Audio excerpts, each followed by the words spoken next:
वंदना, स्थान परिवर्तन से नहीं, अवस्था परिवर्तन से बात बनेगी।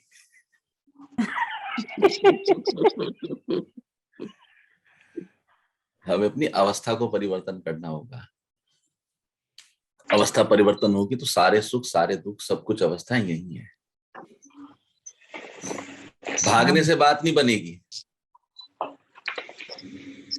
जागने से बनेगी। ये बहाना बेकार है कि मेरे पति व्यापारी हैं। व्यापारी तो हर जगह व्यापार कर लेगा, वो हर जगह व्यापार करने में सक्षम है, इसलिए तो व्यापारी है। लेकिन उस व्यापारी ने अपने को बांध दिया कि नहीं, मैं तो इसी ऑरा में या इसी एनवायरनमेंट में व्यापार कर सकता हूं। अगर हम खुल के सोचें तो हम हर अवस्था में व्यापार कर सकते हैं, और इसी तरह से हम हर अवस्था में ध्यान कर सकते हैं। ध्यान के लिए कोई भी देशकाल, पात्र या किसी की भी रिक्वायरमेंट नहीं है, हरदम कर सकते हैं। हमारा आग्रह सिर्फ ये होता है कि हम कैसे व्यवस्था को बदल दें। व्यवस्था के प्रति जो हमारा विरोध है उसको हम कभी नहीं देखते। हमें व्यवस्था से विरोध नहीं करना है, हमें व्यवस्था को फोकस भी नहीं करना है, हमें अवस्था को फोकस करना है। हमारी अवस्था क्या है? ये दृष्टिकोण में परिवर्तन लाना जरूरी है, और जैसे ही दृष्टिकोण में परिवर्तन आएगा तो सब कुछ बदल जाएगा। और दृष्टिकोण परिवर्तित होना बहुत जरूरी है। हम चीजों को कैसे देखते हैं, कैसे रिसीव करते हैं। एक वो पुरानी कहावत है ना, जैसी दृष्टि वैसी सृष्टि, वो बिल्कुल सटीक है।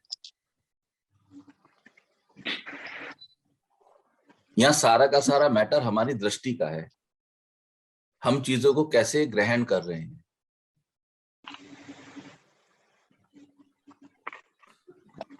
अगर आज आपके पास कोई ऐसी अवस्था है कि जहां पर आपको कोई पैंडेमिक की सिचुएशन है, तो वो तो है ही, उसमें कुछ कर नहीं सकते। लेकिन इसका एक दूसरा पहलू यह है कि आपके पास आज टाइम है, और इसका दूसरा पहलू यह है कि समय के साथ आपके पास अब एकांत भी है। संसार आपको कुछ समय के लिए समय दे रहा है, जो टाइम सिर्फ आपका है, और उस टाइम में अब आप अपने साधना के कुछ प्रयोग कर सकते हैं। आप ऐसे मान लें कि कुछ समय के लिए आपका घर, आपकी एक प्रयोगशाला या आपकी हिमालय की वो गुफा बन गया है जहां कोई आपको इंटरफेयर करने वाला, परेशान करने वाला या डिस्टर्ब करने वाला नहीं है। हमारी दृष्टि है हिमालय हो, कोई ना हो, क्योंकि हमने अपनी साधना के कुछ प्रयोगों को हिमालय से कनेक्ट कर लिया है। वो हिमालय आपके घर आ सकता है। हिमालय का अर्थ क्या है?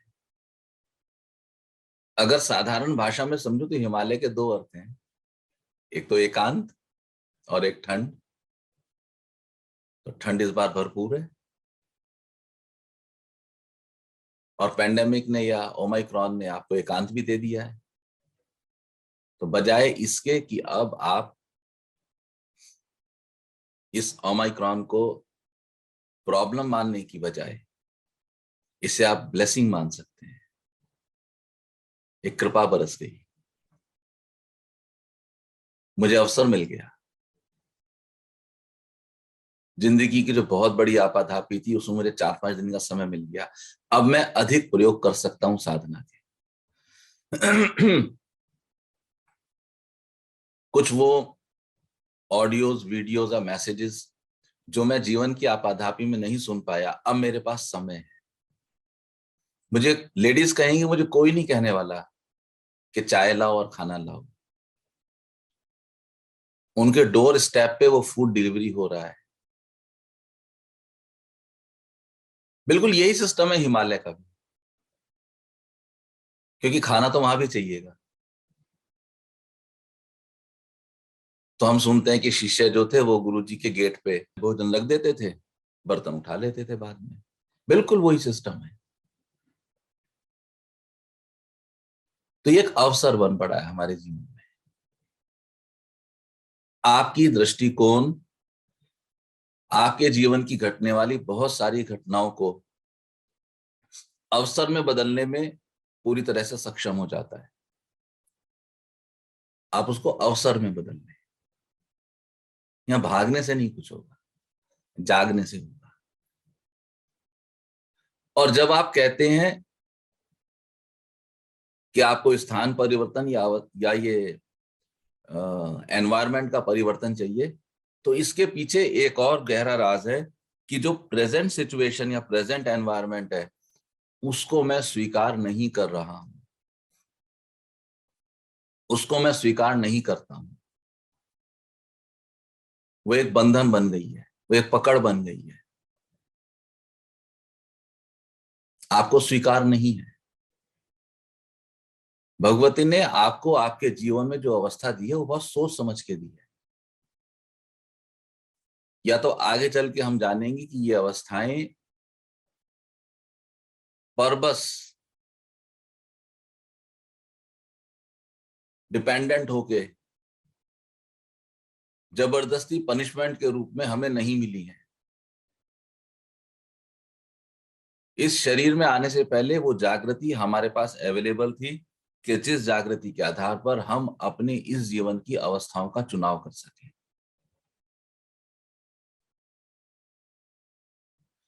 और वो अवस्था जो हमने जन्म से पहले इस शरीर में आने से पहले चुनी, आज हम उन्हीं अवस्थाओं का विरोध कर रहे हैं। ये हमारी चुनी हुई अवस्थाएं हैं। इन चुनी हुई अवस्थाओं में आप देखिए कि अचानक ही आप एक टापू पे आ गए जहां पर आप संसार में होते हुए पूरे संसार से डिस्कनेक्टेड हैं। साधना कीजिए, ढूंढिए उन क्षणों को जब आप बिल्कुल अकेले हैं, खोजिए उन अवसरों को। जैसे आप छुट्टी लेके घूमने जाते हैं, पर्यटन के लिए जाते हैं,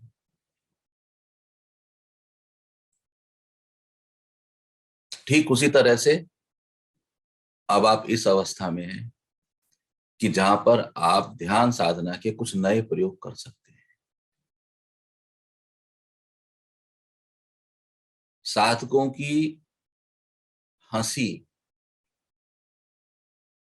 साधकों के द्वारा किए जाने वाला मजाक और ठिठोली भी गहरे होने चाहिए।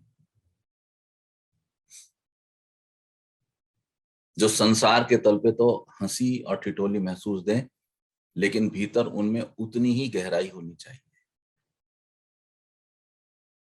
आपके मुंह से निकली हुई हर बात आपके भीतर का आईना है।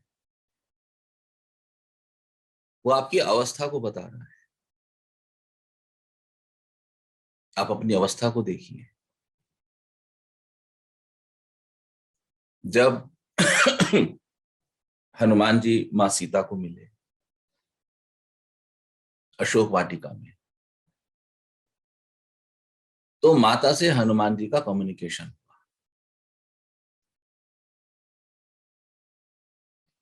मां सीता जब अशोक वाटिका में है तो वहां पर भी उनका प्रेमपूर्ण कम्युनिकेशन के चैनल वहां पर एस्टेब्लिश हो गए थे।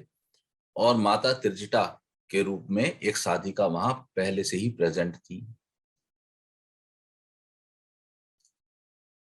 हनुमान जी के साथ जब मुलाकात हुई तो न्यू थे, क्योंकि जब तक माँ भगवान के साथ थी तब तक हनुमान जी की एंट्री नहीं थी, तो माँ नहीं पहचानती थी उनको।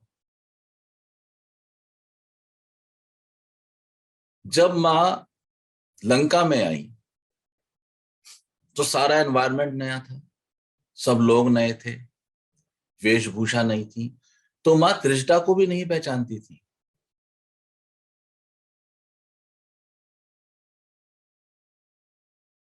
तो माता क्योंकि साधना करती थी, हम आगे चल के वो साधना करेंगे, उन्होंने तिनके की साधना की थी और एक तिनके को उन्होंने माध्यम बनाया था। आने वाले जीवन में हम उन कुछ प्रयोगों को करने की चेष्टा करेंगे। तो यहां माता ने अपनी साधना के बल पे त्रिजटा को पहचान लिया और त्रिजटा का भाग्य देखिए। त्रिजटा जैसा भक्त ढूंढने से भी नहीं मिलेगा। त्रिजटा का महान भाग्य कि साक्षात भक्ति उनके सामने सांसारिक तल पे बंधन में बैठी हुई है, उनका निहोरा करती है।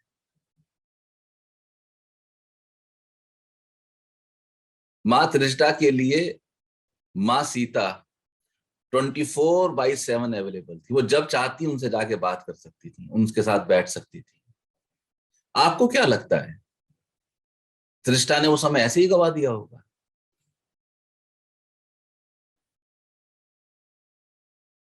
त्रिष्टा ने बिना इस बात का डर भीतर बिठाए कि यदि बात खुल गई तो तेरा क्या होगा, उन्होंने साक्षात भक्ति से भक्ति के कितने स्वरूप सीखे होंगे। देखिए फर्क समझना, यहाँ पे फर्क समझना।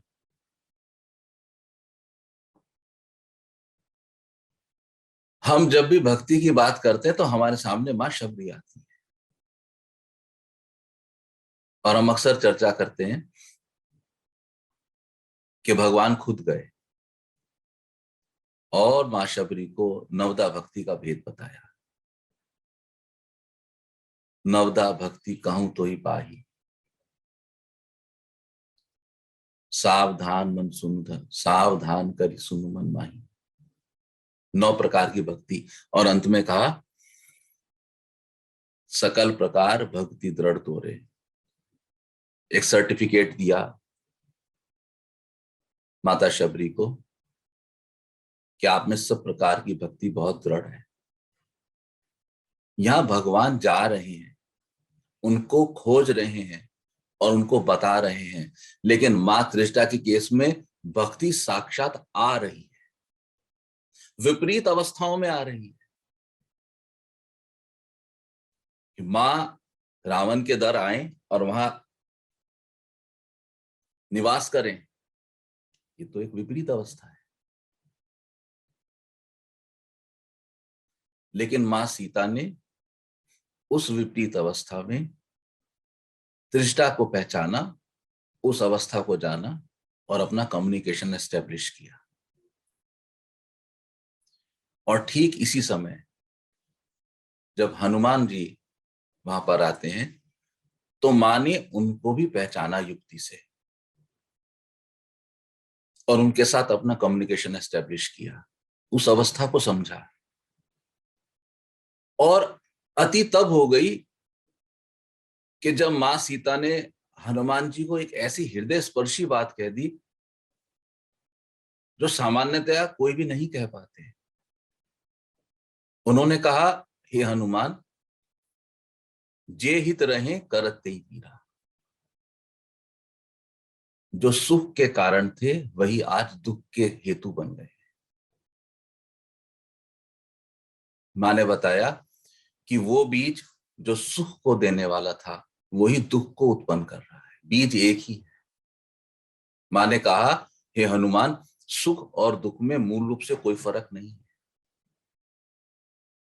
जे हित रहे, जो हित कारक थे, जो सुख देने वाले थे, करत ही पीड़ा, वही पीड़ा के कारण बन गए।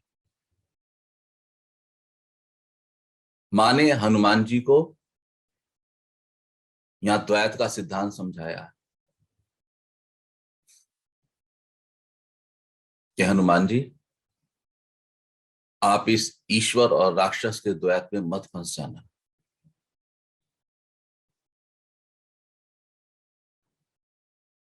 और मां सीता की अवस्था लगभग हम सब की अवस्था है।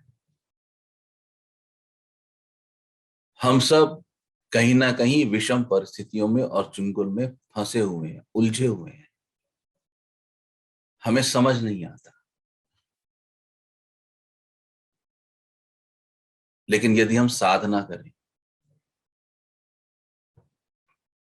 तो साधना से एक धैर्य उत्पन्न होता है। भक्ति तो विभीषण भी करते थे।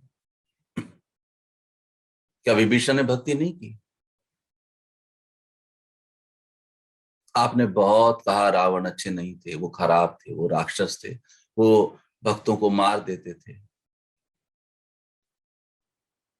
लेकिन रावण ने अपनी ही राज्य में, अपनी ही नाक के भीतर, अपने भाई के रूप में उस व्यक्ति को पनाह दे रखी थी जो विष्णु के भक्त थे,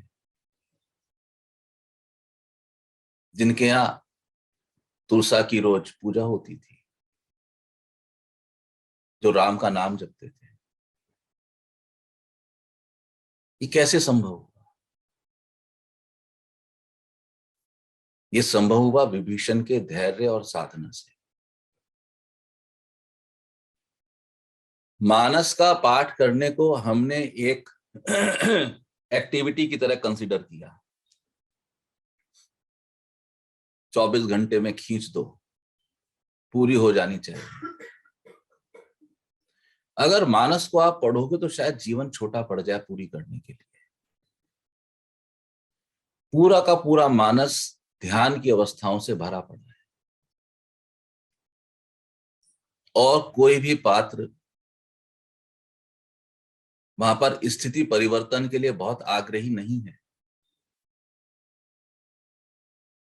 सबका केंद्र अवस्था है,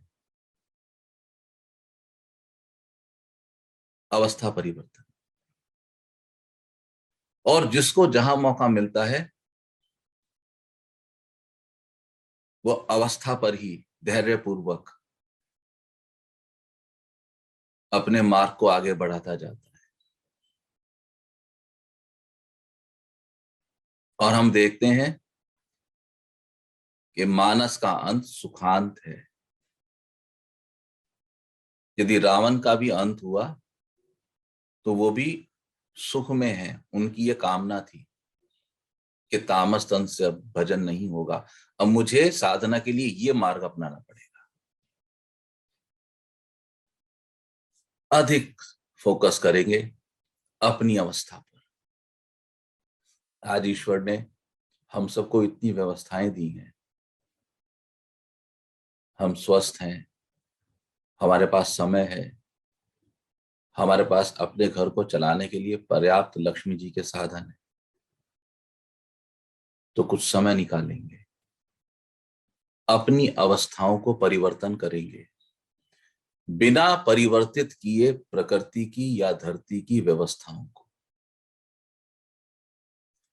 इसी में से मार्ग निकालेंगे।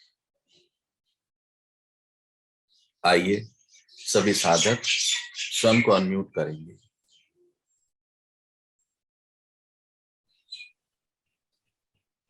हरे बहुत राम प्रभु जी। हरे राम महात्मा जी। मैं हरे बहुत राम। खुश हूं आप आए। दर्शन दे दो, मैं भी बहुत खुश हुआ आज। हरे राम। दर्शन दे दो। ये हनुमान जी के भक्त हैं और शायद इन्हीं के लिए अचानक मानस का ये संदर्भ चर्चा में आया।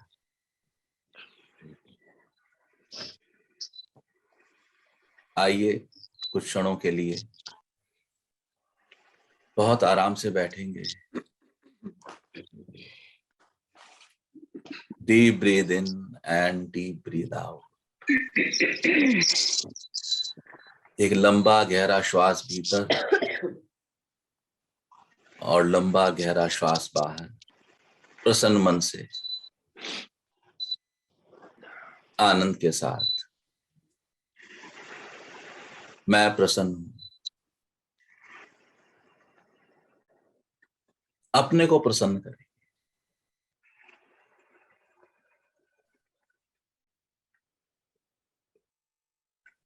आइए कुछ क्षणों के लिए साधिका आरती के स्वर में अपने स्वर को मिलाते हुए ओम अक्षर का उच्चारण करेंगे। उसके बाद साधक सौरभ के स्वर में अपना स्वर मिलाते हुए हम अक्षर का उच्चारण करेंगे।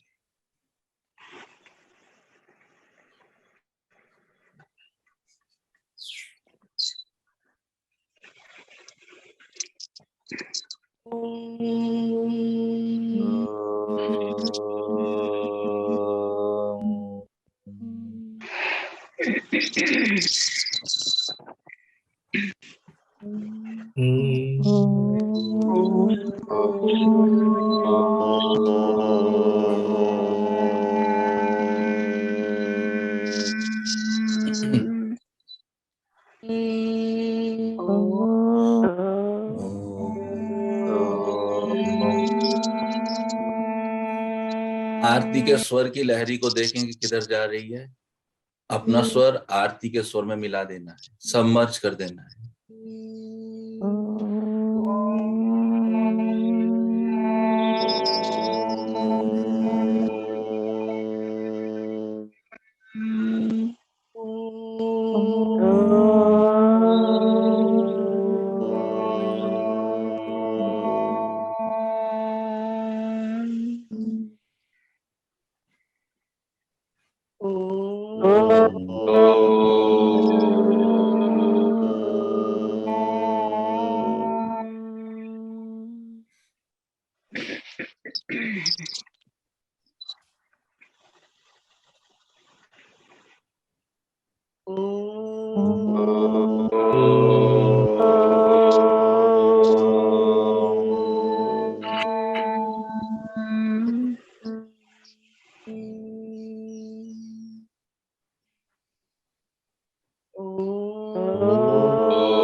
हम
अब अपने उच्चारण को विराम देते हुए जो वाइब्रेशंस क्रिएट हुई हैं मौन में रह के उनको महसूस करेंगे।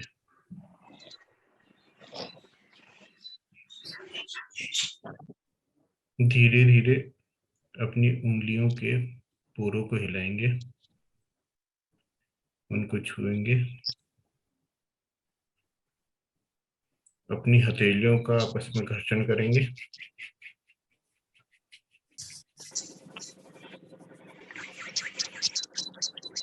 कैसे अपनी पलकों में रखेंगे और धीरे धीरे अपनी पलकें खोलेंगे।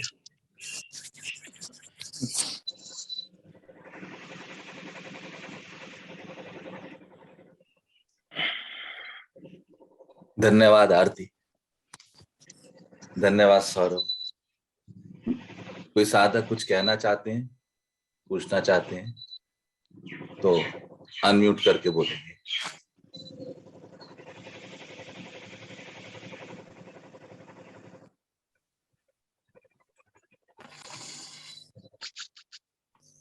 गुरुजी, मुझे अपना 2 दिन पूर्व का एक अनुभव शेयर करना है। सहज स्वरूपा, मैंने अनम्यूट किया है, आप म्यूट करके बोल लीजिए। जी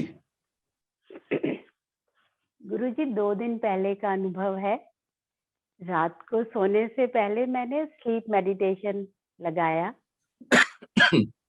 और जैसे जैसे वो आगे बढ़ा मैंने महसूस किया कि मेरा जो दिल है वो धड़क रहा है और आई कुड फील वो वाला जो मूवमेंट होता है और वो एक पूरे शरीर में उसका प्रभाव महसूस हो रहा था। स्लीप मेडिटेशन ओवर हो गया, उसके बाद भी कुछ क्षण वो महसूस हुआ और उसके बाद मेरे को मेरे दिल की जो एक धड़कन वाली चीज होती है, धक धक, वो काफी देर तक महसूस हुई और मैंने उसका आनंद लिया।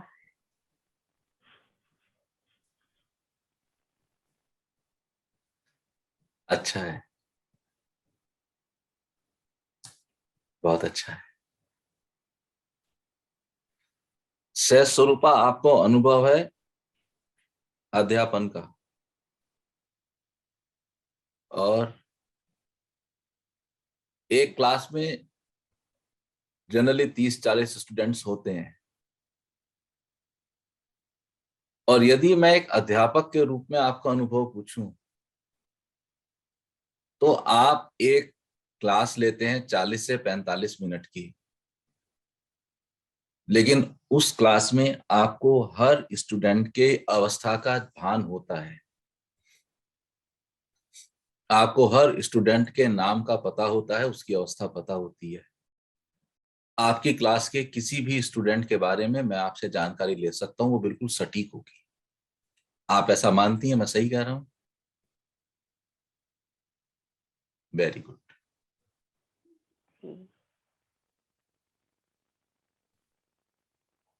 इसी तरह से आपको ख्याल रखना चाहिए कि जो परम सत्ता, परम गुरु ऊपर बैठे हैं, ये उनकी क्लास है और उन्हें हम सबकी अवस्थाओं के बारे में पूरी जानकारी है। तो आप कोई प्रश्न पूछें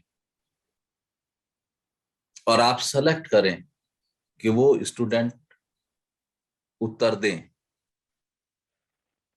और आप कहें कि ये स्टूडेंट शायद अभी उतना उत्तम उत्तर ना दे पाए, पर ठीक इसी जगह जब गुरु कहे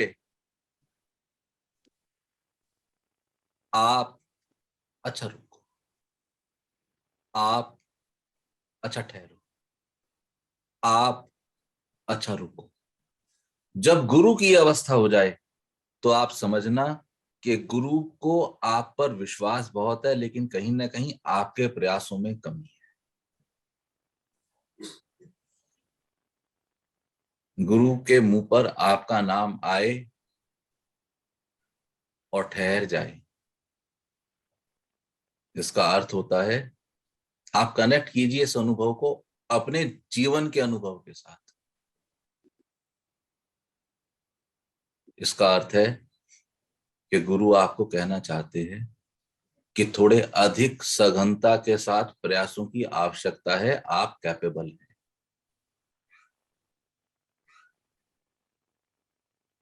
सह स्वरूपा, इन शब्दों को कभी मत भूलना। मैं ये शब्द किसी और तरह से आपको टेलीफोन पर बता चुका हूं 8 या 10 दिन पहले, शायद आपको ख्याल आ गया हो। आज और अधिक स्पष्टता के साथ कहें, यह आपके लिए धड़कन तो है ही। शरीर का हर अंग में धड़कन मौजूद है, हम उसको सहजता से पकड़ नहीं पाते, इसलिए नब्ज देखने की प्रक्रिया शुरू हुई, वहां आराम से मिल जाती है।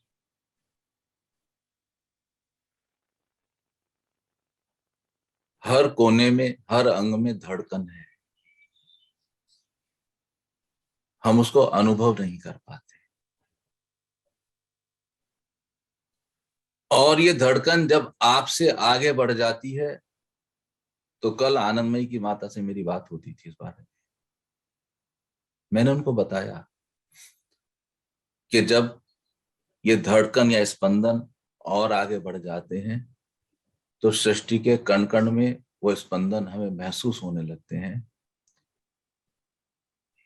फिर चाहे वो वृक्ष हो, चाहे वो पत्थर हो। उनको बड़ा भवन बनाना था और वहां पर काफी पेड़ हैं, उस संदर्भ में हमारी चर्चा हो रही थी। मैंने उनसे निवेदन किया कि पेड़ों को मत कटवाइए, इनमें बहुत स्पंदन है और अकारण नहीं होता, जो पिछले सेशन में देवरा बाबा और वृक्ष की चर्चा हमारे बीच में आई थी। उन धड़कनों को, उन स्पंदनों को महसूस कीजिए। प्रकृति का एक एक कण आपसे बात करता हुआ नजर आएगा। वैज्ञानिक कहते हैं कि अगर हमने एक डीएनए को तोड़ के उसका राज खोल लिया, तो सारी प्रकृति या सृष्टि का या शरीर का राज खुल जाता है। मैं कहता हूं कि प्रकृति के किसी एक सूखे हुए पत्ते को खोल के उसकी वाइब्रेशंस को अगर आप समझ लेंगे, तो आपको पूरी प्रकृति की वाइब्रेशन समझ आनी शुरू हो जाएगी। क्योंकि आप अपने अधिक समीप हैं और अपने को अधिक सहजता से समझते हैं। इसलिए मैं कहता हूं कि आप स्वयं पे फोकस करें, अपने को समझें। आप जैसे जैसे अपने को समझते जाएंगे, वैसे वैसे इस पूरे ब्रह्मांड का कोई भी सूत्र अनसुलझा और रहस्यमय नहीं रह जाएगा। अपने पे काम करो सहज स्वरूप। ऐसा बिल्कुल ना हो कि गुरु के मुंह पे आपका नाम आए और ठिठक जाए। और कोई साधक? सौरभ? सर एक मेरा अनुभव है, मुझ में मेरे में ना संवेदना बहुत ज्यादा बढ़ गई ऐसा लगता है। मैं अभी हाल में राम सिया के राम एक सीरियल आता था, वो हॉटस्टार में मेरा बेटा देख रहा था। तो वो बड़ा ड्रामेटिक होता है, वैसे मैं वैसे सीरियल देख के ना हंसी आती थी मेरी। पर अभी मैं कुछ दिन पहले देख रहा था तो वो जो संवाद भी चल रहे थे ना, उसमें मेरे आंखों में आंसू आने लग गए और मैंने उस साइड पे चला गया। और ऐसा ही मुझको दशहरा में पिछले साल हुआ था। मैं घर गया था, रामलीला होती है वहां पे भी, पूरा ड्रामा होता है, रावण सीता संवाद और सारे संवाद होते हैं। और सब लोग बैठ के मैंने वैसे मजे लेते हैं और मेरे को वहां पे आंसू आने लग गए। मैं इतना अंदर घुस गया कि मुझको लगा कि लोग हंसेंगे मेरे ऊपर कि मैं क्यों रो रहा हूँ वहां पे। तो मैं उठ के चला गया। फिर मैंने कहा हंसेंगे तो ये होगा, पर इतनी ज्यादा होने लग गया है कि अब मैं ऐसे देखता हूँ तो एकदम से आंसू आ जाते हैं और बहुत ही अंदर घुस जाता हूँ। तो ऐसा अनुभव होने लग गया मुझको।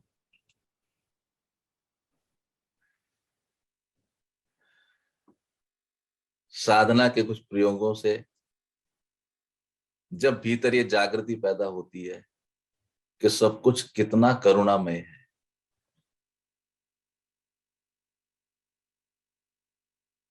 और जब भीतर ये एहसास प्रबल होने लगता है कि इन सब ने मुझे संभाला, जब वो संवेदनाएं आपके भीतर होके बहने लगती हैं, तो आप घटने वाली हर क्रिया को एक दूसरे तल से, अब वो आपके लिए ड्रामा नहीं रहा, अब वो ड्रामा नहीं। मुझे एक अनुभव याद है 4-5 साल पुराना। यहाँ रामलीला होती है और हम पसंद करते हैं जाना। तो जब एक क्षण हम पहुंचे तो राम दरबार का सीन था और वहां लाइन लगी हुई थी आरती करने के लिए। तो मेरी धर्मपत्नी ने बोला कि आप भी जाएं और आरती करके आए। तो मैंने कहा ऐसा कोई भाव नहीं है मुझे, कुदरतन कुछ अवसर ऐसा था, जो आयोजक थे तो हम लोग फ्रंट सीट पे बैठे हुए थे।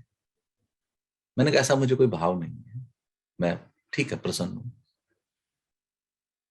मुझे समझ नहीं आया, आरती चलते चलते लाइन खत्म हो गई और आरती चले जा रही है, और इतने में आयोजक ने मुझे कहा प्रभु जी आप आओ। तो मैं उठ के गया। आप देखिए इतनी बड़ी रामलीला, सैकड़ों हजारों लोग, और जब वो आरती कर रहा हूं मैं, तो मंच पे राम दरबार है और सिर्फ मैं हूं और मेरे हाथ में थाली है, और मुझे पूरा अवसर मिला भगवान के उस स्वरूप में, भगवान है,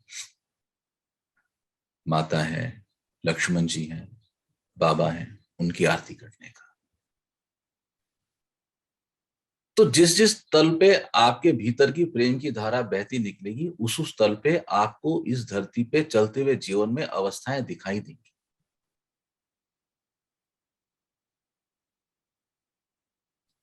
आपको उन अवस्थाओं को देखना है और आनंद लेना है और आगे बढ़ जाना है।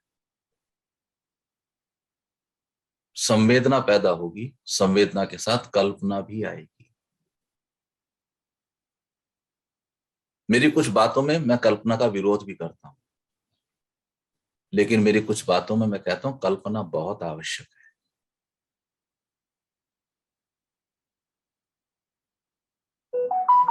अलग मार्ग है आपका, तो संसार तो कहेगा पागल है, लेकिन यदि आपको यह विश्वास है कि आपका मार्ग सही है, आप ठीक मार्ग पे जा रहे हैं, तो संसार की व्यवस्था को देखते हुए अपने मार्ग पे मजबूती से कदम बढ़ाते हुए आगे निकल जाओ।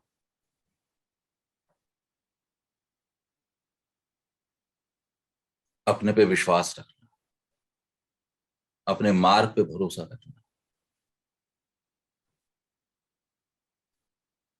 और मार्ग पे भरोसा क्या हो इसका सूत्र देता हूं,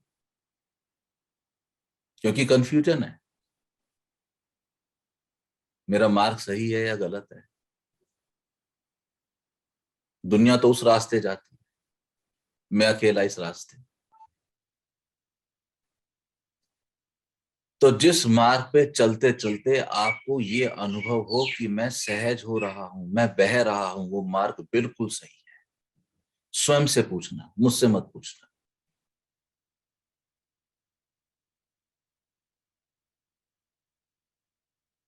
जहां आपको बहने का अनुभव आ जाए। इस बात को मैं अब तक गुरु के परिप्रेक्ष्य में कहता आया, गुरु की पहचान बताता है। आज इस मार्ग को मैं तुम्हारी पहचान और तुम्हारे मार्ग से कनेक्ट करके तुम्हें बता रहा हूं।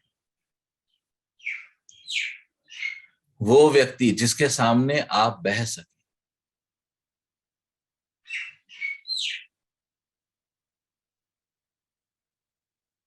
वो व्यक्ति जिसके सामने आके आपके बांध टूट जाएं,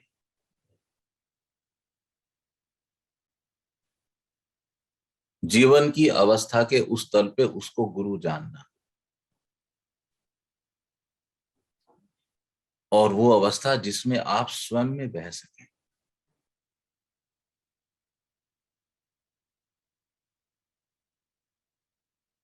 उस मार्ग को सही जानना। इसमें आपको कोई कंफ्यूजन नहीं बचना चाहिए। कोई बहुत बड़ी डिग्री मत खोजना, कोई बहुत बड़ा आश्रम मत खोजना गुरु के पास, कोई बहुत बड़ी शिष्यों की फौज मत खोजना। आप सिर्फ इतना खोजना कि क्या मैं वहां जाकर बह पाया,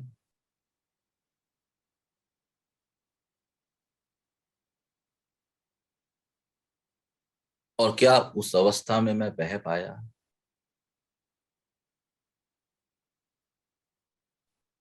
अगर आपको ऐसा लगता है किसी रामलीला मंचन पे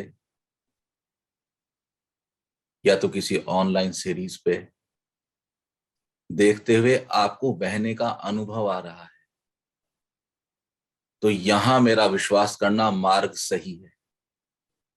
मैं हमेशा कहता हूं मेरा भरोसा मत करना, अपना भरोसा करना। और यहां भी मैं तुम्हें तुम्हारे ऊपर ही डाल रहा हूं, प्रक्षेपित कर रहा हूं। अगर बह सको तो जानना कि मार्ग सही है, दिशा सही है।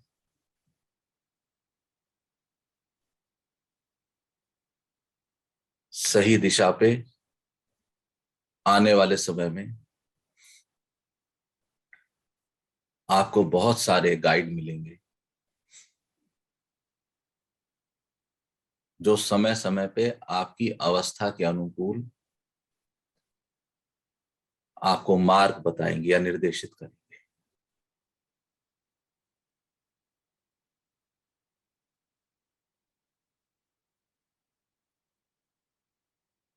ठीक है?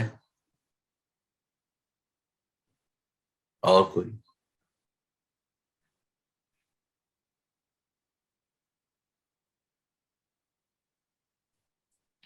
कुछ कहना है सुशीला जी?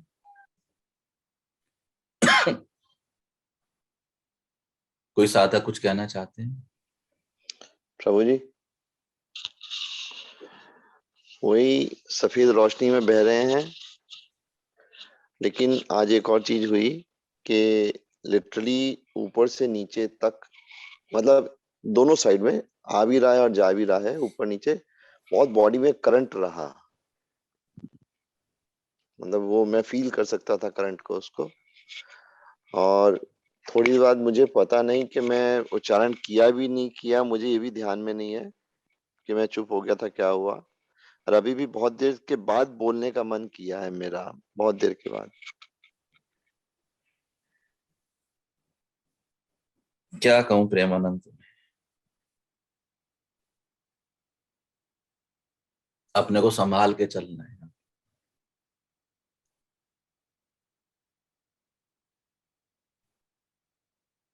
संसार के संतुलन पे ख्याल रखना होगा।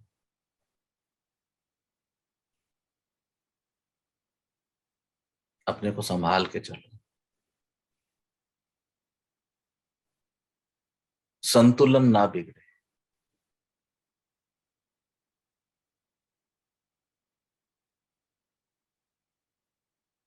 संतुलन ना बिगड़े।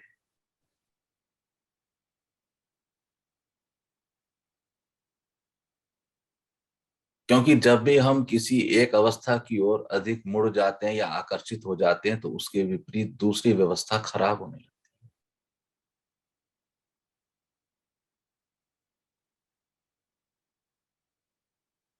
और ये प्रकृति पूरी तरह से संतुलन का पर्याय है।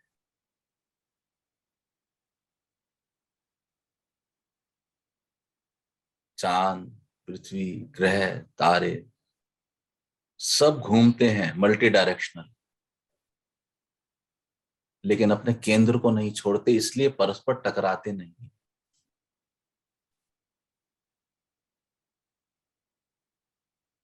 अब जब आप एक आध्यात्मिक अवस्था की ओर सघनता से घूम रहे हो,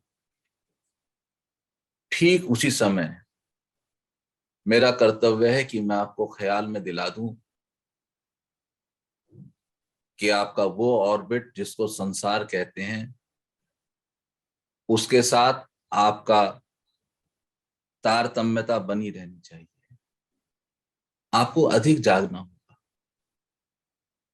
आपको अपने पे दृष्टि रखनी होगी,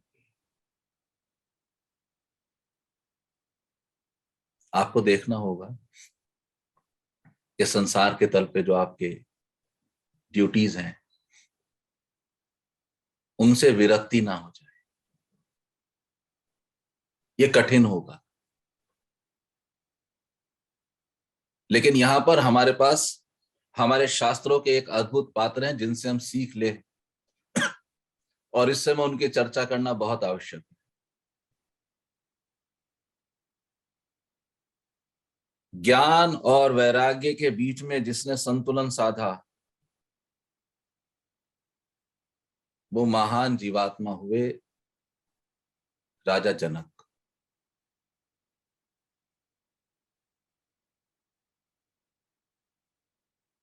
राजा जनक इसलिए भी बहुत विशेष हैं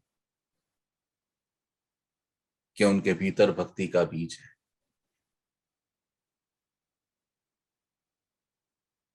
राजा जनक की बात जो पूर्ण ऐश्वर्य और आनंद में है और जो पूर्ण विरक्ति में है। ख्याल रहे, राजा जनक कभी उठ के अष्टावक्र के पास नहीं गए थे। राजा जनक अष्टावक्र को जानते भी नहीं थे।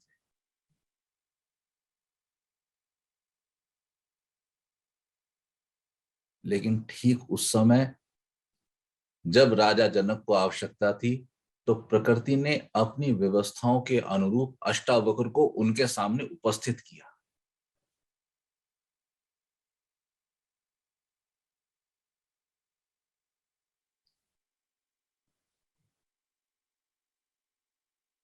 मैं आपको विश्वास दिलाना चाहता हूं कि ये प्रकृति हर कदम पे आपके लिए सहयोगी भेजती रही है।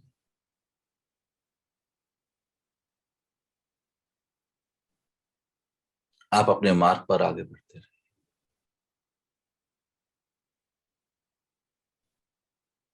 और मैं आपको यह भी विश्वास दिलाना चाहता हूं कि हर कदम पे जब जो सहयोगी आपके पास आएगा आप उसको पहचान लेंगे।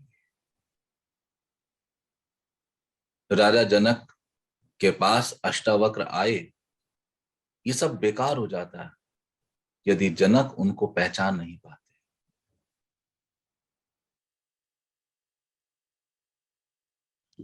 बस कुछ ही क्षणों का संवाद था, कुछ ही प्रश्नों का उत्तर था। चमड़ा शब्द प्रयोग करके अष्टावक्र ने एक चोट की, राजा जनक ने पहचान लिया और अवस्था परिवर्तन हो गई। अब अष्टावक्र बैठे हैं सिंहासन पे।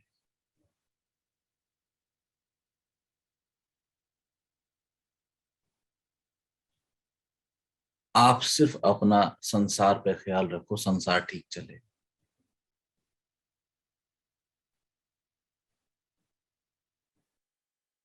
ये एक अद्भुत अवस्था है जो आप कहते हैं। और ठीक इस अवस्था पे अब मेरा कर्तव्य है कि मैं आपको संसार के संतुलन का ज्ञान दूं।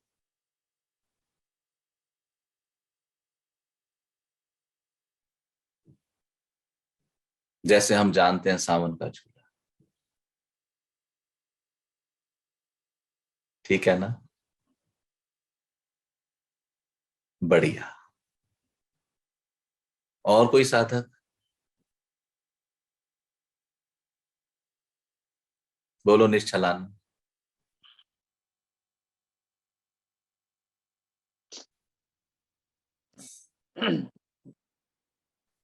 प्रभु, आज ओम का उच्चारण करते हुए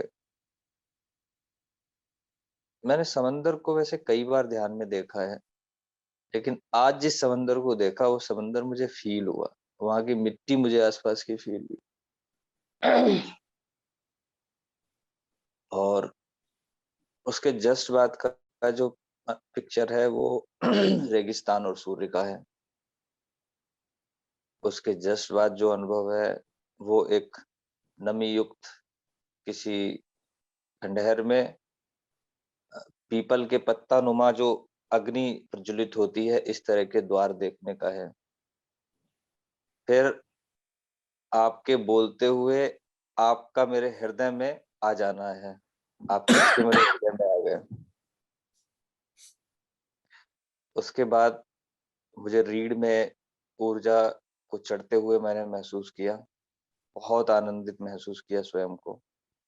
और बैंगनी कलर के आयत में कुछ फूल की पत्तियां मुझे दिखी। पूरी आहार नाल लगा पूरी स्वच्छ हो गई है। पूरा शरीर का एक एक जोड़ लगा जैसे खुल सा गया है। और मैं स्वयं को बहुत आनंदित महसूस कर रहा हूँ। गीली मिट्टी की खुशबू भी सुनाई देगी, समुद्र के लहरों की आवाज भी आएगी, जलती हुई बालू की तपिश भी महसूस दे सकती है। सूरज तपा भी सकता है। इनका संतुलन होकर अति जल अति तपिश का संतुलन होके नमी आनंद भी दे सकती है। बहुत कुछ हो सकता है। जागते हुए चलते रहो, किसी बिंदु को पकड़ के रुक मत जाओ। यात्रा चलती रहनी चाहिए, यात्रा रुकनी नहीं चाहिए।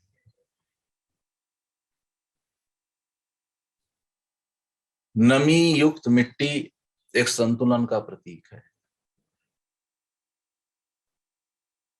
समुद्र मिट्टी को खा जाएगा। जब मिट्टी और जल परस्पर एक दूसरे के साथ संतुलन स्थापित कर दें, बैलेंस में आ जाए, अब विरोध नहीं है, किसी एक का डोमिनेशन नहीं।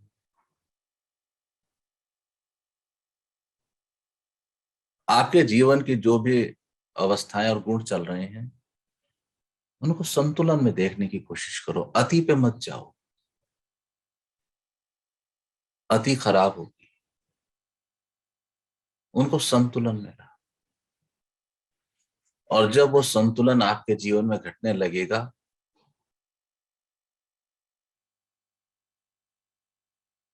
तो यहां पर जिसको हम कुंडलिनी बोलते हैं, जिसको हम कहते हैं कि ये बैकबोन के सबसे नीचे सुप्त अवस्था में बैठी है, वो स्वयं जागृत हो। उसकी जागृति के लिए फिर बहुत प्रयास करने की आवश्यकता नहीं है।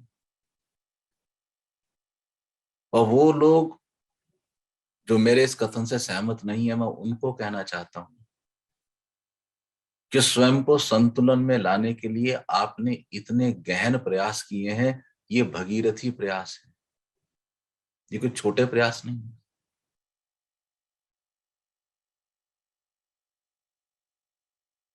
बरसों तक तपस्या करी राजा भगीरथ ने, बरसों से तपस्या कर रहे हैं आप।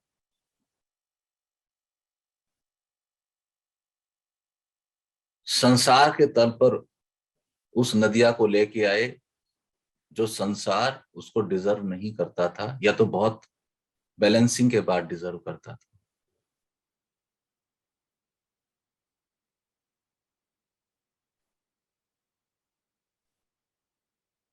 जन्मों की तपस्या के बाद आप अपनी उस सुप्त गंगा को जागृत करने की अवस्था की सोच रहे हैं या आ रहे हैं,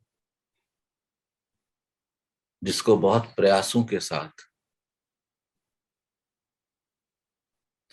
लेकिन गंगा आए और उसके वेग से धरती बह जाए तो क्या होगा? संतुलन चाहिए।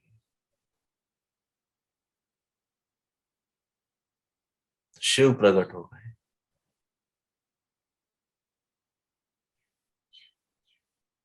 धारा के वेग को संतुलित कर लिया, अन्यथा उस वेग को ये पृथ्वी संभाल नहीं पाए।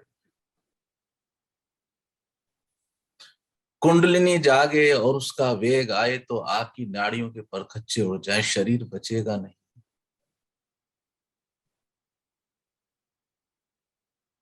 तीस 40 वोल्ट की ऊर्जा आवेश को समाहित करने वाली तुम्हारी नाड़ियां बचेंगी नहीं, उड़ जाएंगी। तो उन नाड़ियों को शक्ति प्रदान करना है। तीव्र गति से गिरती हुई गंगा के ध्वनि और प्रवाह से मैं डर ना जाऊं, तीव्र शक्ति से आती हुई इस कुंडलिनी शक्ति से मैं भयभीत ना हो जाऊं। इसके लिए मुझे कुछ प्रयोग करने होंगे। इसके लिए भगीरथ ने कुछ प्रयोग किए, साधना की, जन्मों तक की। मैंने ये करके जाना कि उनकी इतनी पीढ़ियों ने तपस्या की। मेरे पास शास्त्र प्रमाण नहीं है कि वही चेतनता बार बार आती रही और अपनी यात्रा को आगे बढ़ाती रही। आपकी वही चेतना बार बार आ रही है और यात्रा को आगे बढ़ा रही है, और आपके भीतर एक संतुलन का निर्माण कर रही है।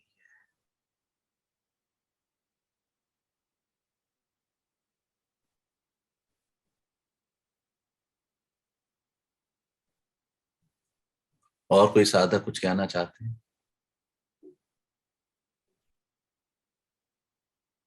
तो आप बोलते रहिए बस। भजन कौन सुनाएगा?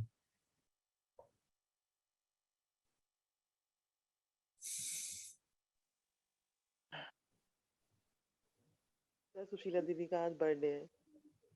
सुशीला कहाँ है? यही होंगे। सुशीला जी, सभी साधक अनम्यूट करके सुशीला जी के लिए।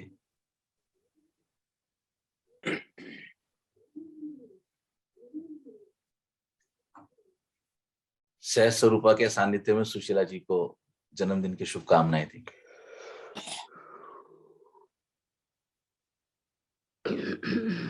गुरुजी हैप्पी बर्थडे वाला गाना गाऊं? आपकी मर्जी।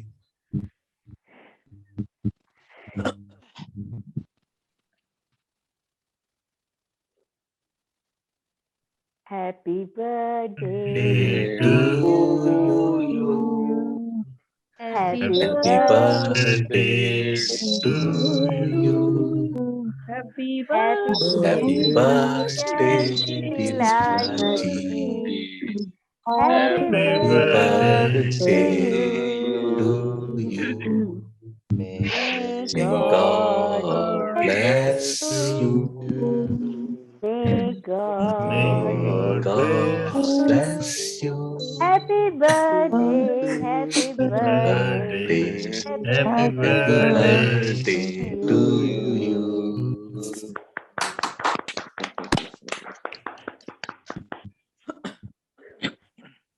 सुशीला जी आज आपके फेस पे बच्चों वाली मुस्कान आ गई। जी के yes. सुशीला जी हमारे साधना ग्रुप की सबसे कम उम्र की सदस्य हैं।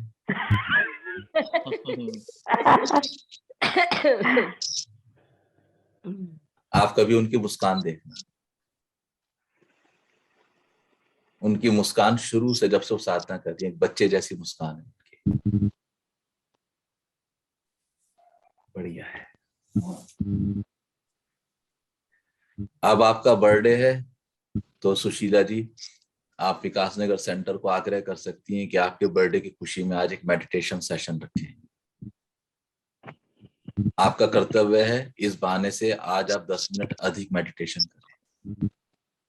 आपका कर्तव्य है कि आप कुछ ऐसी आत्माओं को खोजें जिनको मेडिटेशन की आवश्यकता है और जिनका मार्ग आगे बढ़ने के लिए आप सहयोगी हो सकती हैं। ये सबसे अच्छा गिफ्ट है जन्मदिन का जो आप स्वयं को दे सकती हैं।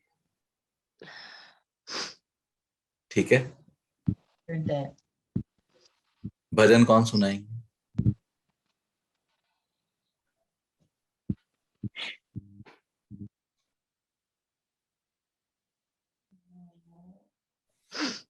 वंदना अरोड़ा।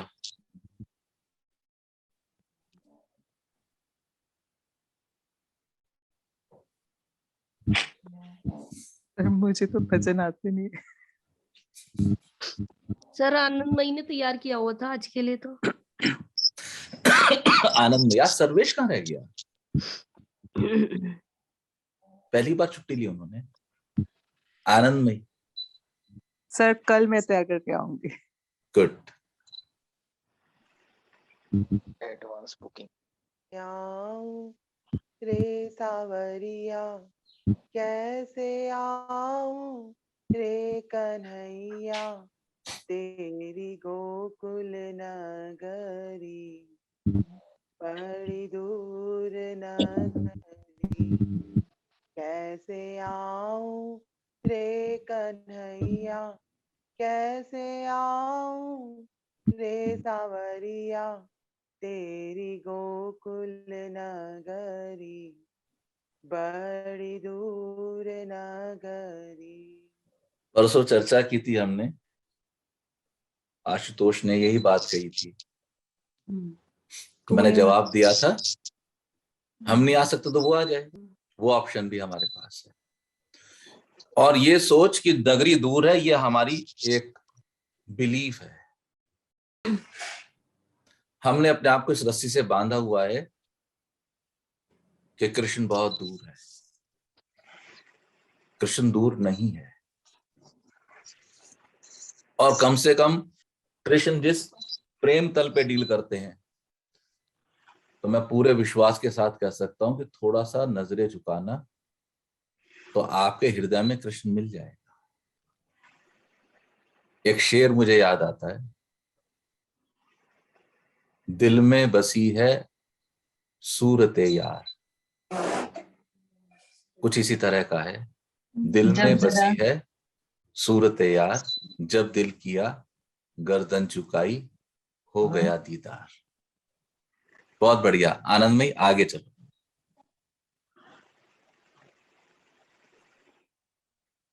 आऊं तो काना डर मोहे लागे समाज का, बिलीफ का डर। बहुत सुंदर भजन है, इसका एक एक शब्द सुनने जैसा है। रात में आऊं तो काना डर मोहे लागे। रात है वो अनजाना पथ साधना का जिसकी मुझे जानकारी नहीं है। दिन में आऊं तो मेरे बिलीफ, मेरे संसार का डर, जो सौरभ बोलता है, मेरी आंखों में पानी आता है, लोग पागल कहेंगे। और अगर रात में आऊं तो ये अनजाना पथ है, हर कदम कहां पड़ेगा मुझे पता नहीं चलेगा।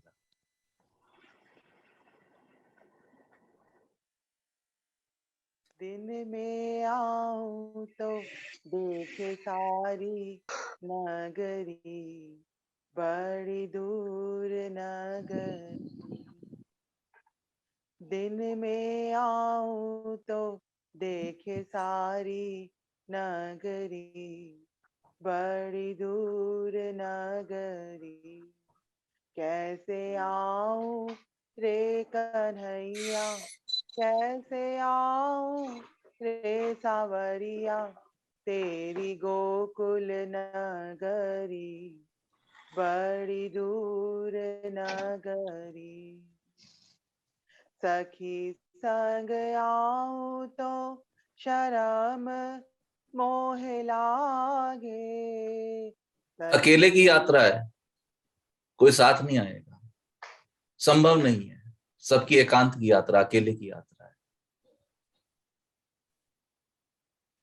सखी संग आऊं तो शर्म मोह लागे, अकेली आऊं तो भूल जाऊं डगरी, बड़ी दूर मेरे गुरु पे विश्वास कमजोर है, इसलिए मैं डगर को भूल गया। आपके गाइड पे अपना पूरा विश्वास रखें।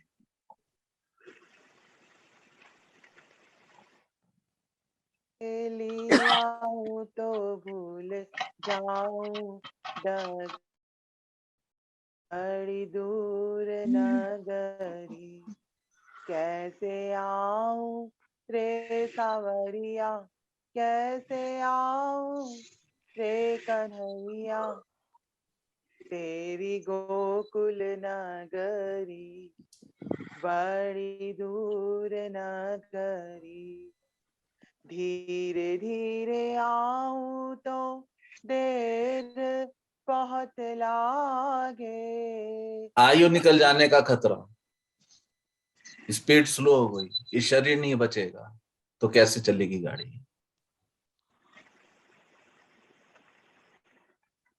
धीरे आऊं तो देर बहुत लागे, जल्दी जल्दी आऊं, ठीक है, तो भूल छलक जाए छलक जाए गगरी।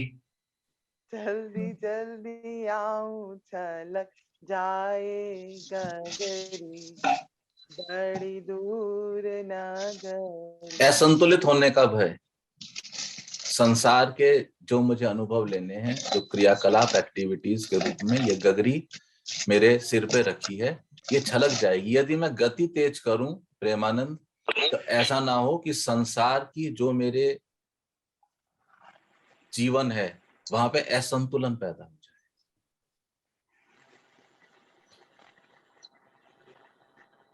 जाए। आऊं रे सावरिया, कैसे आऊं रे कन्हैया, तेरी गोकुल नगरी, बड़ी दूर नगरी।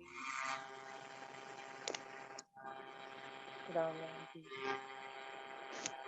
इसका एक ही तरीका है कि हाथ में एक कांटा लो और गुरु के कॉलर में अटका दो, ठीक है।